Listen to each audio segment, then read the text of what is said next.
개발행위허가 도로 조건 맞춰야 되는 신축은 구름조타님. 연예인분이시네요. 자, 안녕하세요. 아직도 배우고 익혀야 될 게 많은 불인입니다. 항상 많은 도움 받고 있습니다.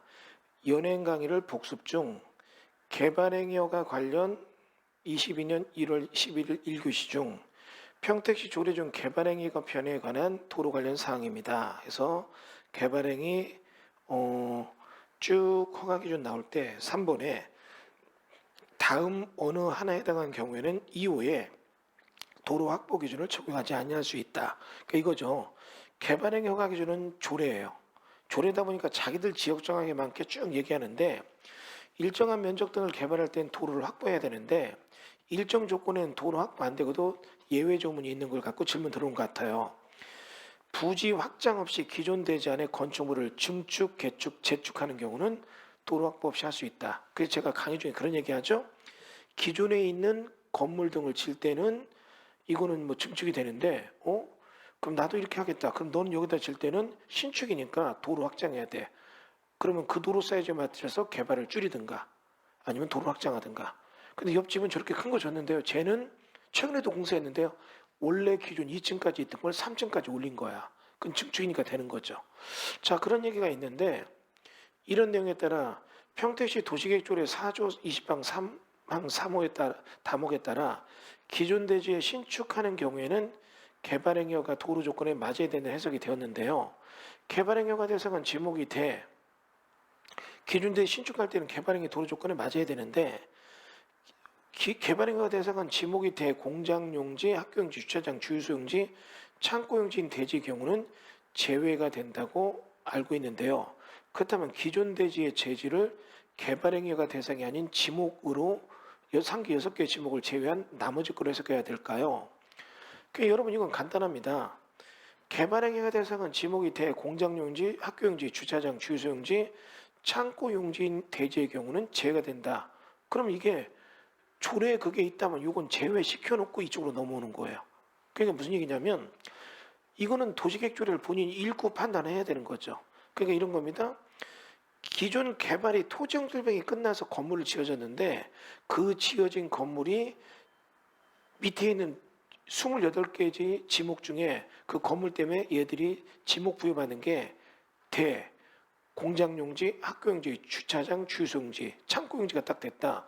그럼 얘들이 지어진 것들에 대해서는 토지의 형질변경이 이미 다 끝난 걸로 보는 거예요. 이 정도 지려면 형질변경이 완벽하니까 나중에 개발행위가 토지 형질변경에서 이건 제외시켜주겠다. 그런 얘기죠.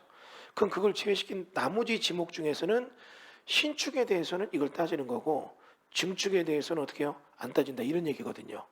그러니까 이런 거죠. 이것들을 해석한다면 지목이 대인 게 있다면 대인 땅에서는 어떻게 해요? 원래 개발행위 토지형질변경 상관없이 건축으로만 따지는 거고. 이해됐죠? 그러면 그게 아닌 나머지 대지에서는 나머지 이제 그 지목을 갖고 있는 거에서 건물이 있잖아요. 예를 들면 이런 거 해볼게요. 분뇨 및 쓰레기 시설이 있다. 그럼 분뇨 및 쓰레기 시설은 밑에가 지목이 뭐가 되느냐? 잡종지가 돼요. 그럼 이런 잡종지인 지목 위에 분뇨 및 쓰레기 시설이 있다면 이런 것들을 새로 질 때 신축이라면 이제 도로 확장이 필요한 거고 증축이라면 그때는 건폐율 용적을 맞대 질 때는 어때요? 신축이 아니라 증축이라면 도로 조건 제외한다 이런 얘기고 그러니까 그렇게 따져야 되는 거고 지목이 대 공장용지, 학교용지, 주차장, 주유소용지, 창고용지 같은 경우는 워낙 나름대로 토지 용도를 높이기 위해서 이미 지어진 거기 때문에 이런 거에 대해서 이렇게 지어진 경우에 대지의 경우는 내가 여기 지금 예를 들어서 창고를 조그맣게 지었는데 이런 창고가 자동화 스마트 팩토리를 바꾸고 싶어요. 그러면 이게 지목이 창고잖아요. 그럼 여기는 그걸 부시고 새로 신축한다. 새로 짓는 거 신축이거든요. 그럴 때는 이건 적용하지 않는다는 얘기죠. 신축에서도. 요거 이해되셨죠?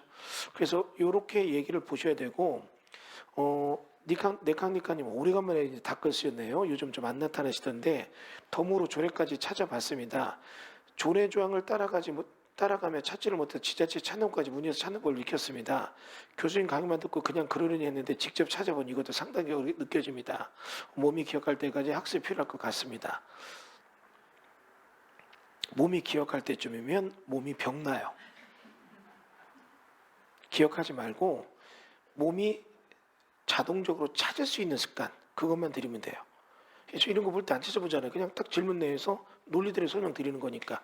그러니까 여러분이 어려운 건 아닐 겁니다. 그러니까 이런 거죠. 똑같은 그래서 얘가 예전에 그런 얘기 했잖아요. 저 축사가 있는데 이쪽 축사는 농지 전용된 축사고 이쪽 축사는 농지 전용 안 된 축사면 이 축사가 계획관리 쪽에서 커피숍으로 바뀌니까 나도 바꾸자면 안 된다 그런 얘기 많이 했잖아요. 그게 이제 여기 나오는 얘기 그대로 가는 거잖아요. 이런 거를 보시면 여러분이 내용을 해볼 수 있는 거니까. 자, 그래서 여기 지금 개발행위 허가 토지용질 변경 조건에 대해서 도로 넓혀야 되는 게 신축은 안 되고 증축은 된다. 도로 안 넓히고도 된다. 신축은 도로 넓혀야 되니까 그냥 못한다. 그러나 그 땅에 지어진 게 조례에서 정한 게 이런 막강한 토지 이용의 아주 인문적 상태가 유지되는 것들은 어떻게 해요? 그 이런 데 지목이 있다면 이런 건 어떻게 해요? 건물 짓는 이용도가 높은 땅으로 이용됐던 것들이니까 부시고 다실 때는 이런 거 적용 안 하고 도로폭 상관없이 질 수 있다. 이런 거 생각해야죠. 그러니까 여러분 주의할 게 뭡니까? 모르는 사람들은 지목이 이 평택 같은데 도로 좁은데 지목이 대인 땅이 나오고 옆에가 지목이 예를 들어서 농지인 땅이 나왔다. 근데 이게 지금 현재 일반 주거다. 그럼 모르는 사람들 어떻게 해요? 일반 주거 농지보존 부담금 안 내고 부담금만 내면 농지 전용 없이도 되잖아. 이런 생각해요. 근데 이게 지목 변경해야 되잖아요. 개발행위가 대상이죠. 그럼 이때는 지목이 농지 전인 땅은 지목이 된 나대지 상태는 그냥 짓지만 도로폭 안 넓히고도 이쪽은 어떻게 해요? 도로폭 넓히면서 지어야지. 안 그러면 못 지는 경우도 생기니까 둘은 같은 레벨이가 아니죠. 이럴 때는. 이런 것도 여러분이 기억하셔야 됩니다. 아시겠죠? 예. 이해가 안 되는 분들은 머리가 나빠서가 아니라 기본적인 공부가 안 된 거니까 저희 쪽에 오셔서 공법 중개사관학교 들어보세요. 그럼 이거 다 해결될 겁니다. 자, 이렇게 해서 설명 마치겠습니다. 감사합니다.